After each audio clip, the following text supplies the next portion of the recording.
Hello friends, welcome to ViviSKitchen.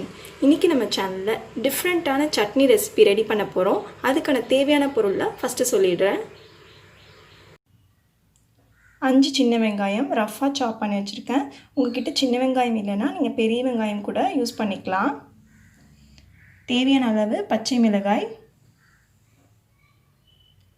5 பல்லு பூண்டு எடுத்து வச்சிருக்கேன். ஒரு சின்ன சைஸ் தக்காளியை ரஃப்பா சாப் பண்ணி வச்சிருக்கேன். கொஞ்சமாக கறிவேப்பிலை எடுத்து வச்சிருக்கேன். தேவையான அளவு உப்பு, தேவையான அளவு ஆயில், கடுகு உளுத்தம் பருப்பு 1 ஸ்பூன், தேவையான அளவு பெருங்காயத்தூள். ஸ்டவ் ஆன் பண்ணிவிட்டு பேனில் ஆயில் விட்டுக்கிறேன். ஆயில் நல்லா ஹீட் ஆனதுக்கப்புறம் வெங்காயம் சேர்த்துடலாம்.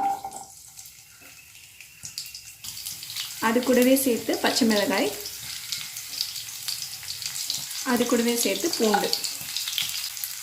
இப்போ இது மூணுத்தையும் நல்லா ஃப்ரை பண்ணிடலாம். 50% வதங்கினதுக்கப்புறம் நம்ம தக்காளி சேர்த்துடலாம். அது கூடவே நம்ம எடுத்து வச்சுருக்கிற கருவேப்பிலையில் கொஞ்சமாக எடுத்து இதில் சேர்த்துக்கிறேன்.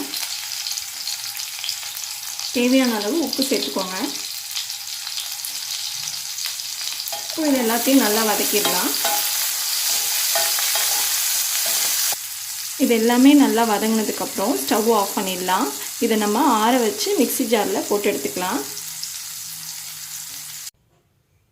மிக்ஸி ஜாரில் அரைச்சி எடுத்ததை ஒரு பவுலில் நம்ம ட்ரான்ஸ்ஃபர் பண்ணிக்கலாம்.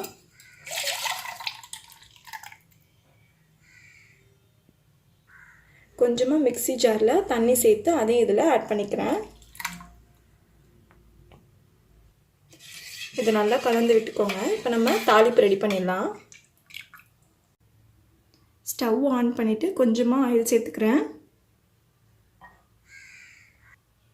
ஆயில் நல்லா ஹீட் ஆனதுக்கப்புறம் கடுகு உளுத்தம் பருப்பு சேர்த்துடலாம். கருவேப்பிலை சேர்த்துக்கலாம். ஸ்டவ் ஆஃப் பண்ணிவிட்டு பெருங்காயத்தூள் சேர்த்துக்கோங்க. இப்போ நம்ம இதை மிக்ஸ் பண்ணிடலாம். நான் வந்து இதில் சேர்த்துக்கிறேன். இப்போ இதை நல்லா மிக்ஸ் பண்ணிடுங்க.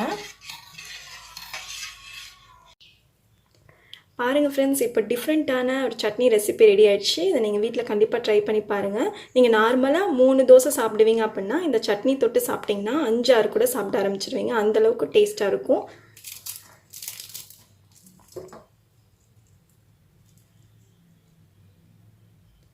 இது வரைக்கும் நம்ம விவிஸ் கிச்சன் சேனலை நீங்கள் சப்ஸ்கிரைப் பண்ணாமல் இருந்தீங்கன்னா கண்டிப்பாக சப்ஸ்கிரைப் பண்ணிவிடுங்க. பக்கத்தில் இருக்கிற பெல் ஐக்கானையும் கிளிக் பண்ணி வச்சுக்கோங்க.